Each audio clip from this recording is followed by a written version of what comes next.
Yo, welcome back, kembali lagi di channel Atau Hayato. Bagaimana kabar nakama sekalian? Semoga selalu baik-baik saja.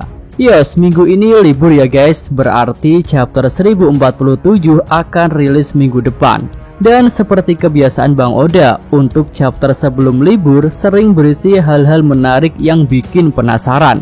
Ya gimana enggak, untuk pertama kalinya Luffy diperlihatkan bisa memegang dan mengendalikan petir.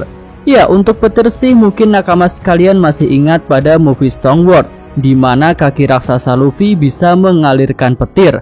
Tapi kembali lagi ya, itu cuma mengalirkan saja, nggak seperti di akhir chapter 1046 yang lalu, di mana Luffy benar-benar memegang petir seperti memegang sebuah senjata.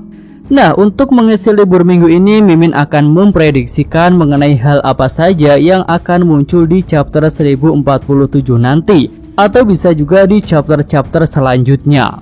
Ya, untuk adegan pembuka, Mimin rasa akan langsung melanjutkan mengenai efek serangan petir yang akan dilakukan Luffy kepada Kaido. Seperti yang Mimin singgung tadi ya, bahwa Luffy menggunakan petir itu layaknya menggunakan sebuah senjata, dan itu terlihat sangat mengejutkan. Karena selama ini Luffy adalah petarung tangan kosong yang menghajar lawan dengan tendangan, pukulan, sundulan atau semacamnya. Jadi jika di sini Luffy benar-benar bisa menggunakan petir sebagai senjata, itu merupakan suatu hal yang benar-benar baru. Mengingat Luffy yang punya rencana untuk menggunakan Nideki Tetsu saja tidak bisa menggunakan pedang itu dengan baik. Ya, hanya ketika kerasukan bayangan saja sih Luffy bisa menggunakan pedang. Oke, lanjut, pertanyaan besarnya di sini, Kaido akan kalah atau enggak ya? Dan Mimin berpendapat jika Kaido tak akan kalah oleh serangan itu. Alasannya ada dua. Pertama, merujuk pada akhir pertarungan kedua sayap Luffy, yaitu Zoro versus King dan Sanji versus Queen. Serangan terakhir yang mengakhiri kedua pertarungan itu hampir semuanya terjadi di akhir chapter dan sudah mengenai targetnya. Teknik NO Santoryu Zoro menjatuhkan King di akhir chapter, lalu konfirmasi kekalahan King ada di chapter berikutnya. Kemudian serangan Babas Sanji juga mengenai Queen di akhir chapter, dan konfirmasi kekalahan Queen ada di chapter berikutnya juga.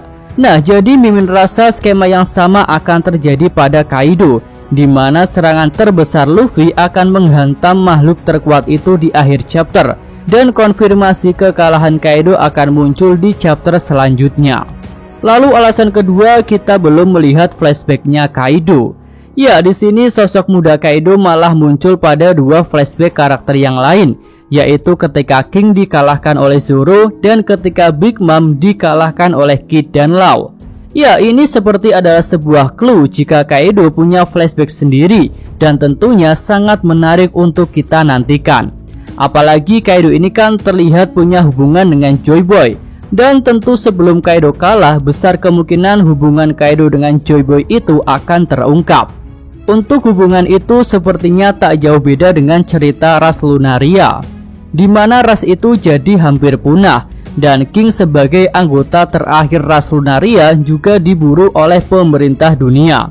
Nah, keberadaan Kaido di lokasi yang sama dengan King, yaitu di laboratorium Panghazard, membuat Mimin berpikir jika ras Oni juga mengalami nasib yang sama dengan ras Lunaria, yaitu mengalami diskriminasi dan pemusnahan oleh pemerintah dunia, sehingga ras Oni dan ras Lunaria punya kisah masa lalu yang hampir mirip, dan juga sama-sama mengharapkan sosok yang akan menolong mereka, yaitu Joy Boy.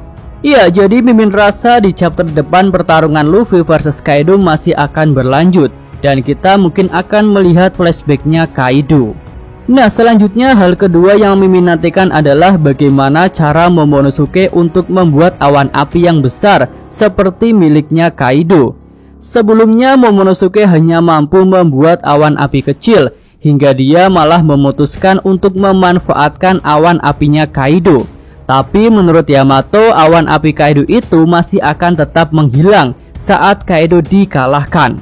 Jadi Momonosuke harus bisa membuat awan api yang sama besarnya untuk bisa menampung Onigashima. Ya, sebelumnya Mimin dan mungkin beberapa nakama sekalian berpikir bahwa Luffy bisa dengan mudah membuat Onigashima menjadi karet, atau bahkan menjadi balon udara agar tidak terjatuh. Tapi di chapter lalu Luffy seolah menegaskan bahwa tugasnya hanyalah satu hal, yaitu mengalahkan Kaido. Luffy mempercayakan masalah yang lain kepada pasukan aliansi. Lalu kepercayaan Luffy juga bisa dijalankan dengan baik oleh Raizo dan Jinbe yang bisa dengan epik memadamkan api di Onigashima. Jadi mimin rasa untuk jatuhnya Onigashima ini memang adalah jatahnya Momonosuke. Ya, tadi kan menurut Yamato satu-satunya cara untuk menyelamatkan Onigashima adalah dengan membuat awan api yang sama seperti Kaido. Ya, jika Momo akan mendapatkan banyak peningkatan kekuatan yang besar, tentu dia bisa melakukan hal itu. Namun akan jadi kurang masuk akal, karena kan perbedaan level kekuatan Momonosuke dan Kaido itu tentu sangat jauh berbeda, walaupun keduanya punya wujud naga yang sama besarnya.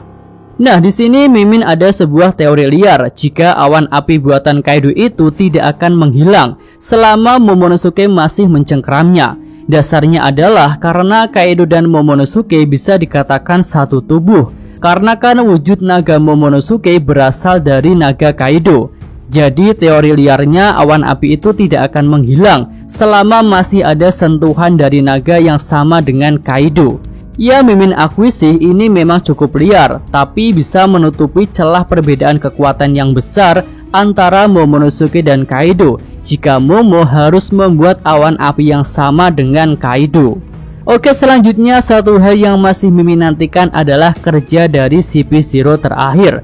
Kira-kira setelah api padam, apakah dia akan langsung mengejar Nico Robin atau memberikan laporan kepada Gorosei terlebih dahulu? Tapi jika melihat situasi kegagalan misi sebelumnya, yaitu untuk menghabisi Luffy, tak menutup kemungkinan jika CP0 terakhir akan langsung melakukan misi penangkapan Nico Robin. Karena hanya itu satu-satunya misi yang masih sangat mungkin untuk dilakukan. Ya, mimin rasa misi untuk mengambil alih Wano secara paksa juga sudah semakin sulit setelah Luffy bisa membangkitkan awakening-nya. Oke, itu aja pembahasan mimin kali ini ya. Jika ada tambahan, saran dan kritik atau nakama sekalian punya prediksi lain, bisa disampaikan pada kolom komentar. Yosa, mimin atau Hayato, terima kasih. Oke, cukup sekian video kali ini. Semoga nakama sekalian menyukainya. Terima kasih sudah nonton. Jangan lupa like-nya dan subscribe channel atau Hayato. Show!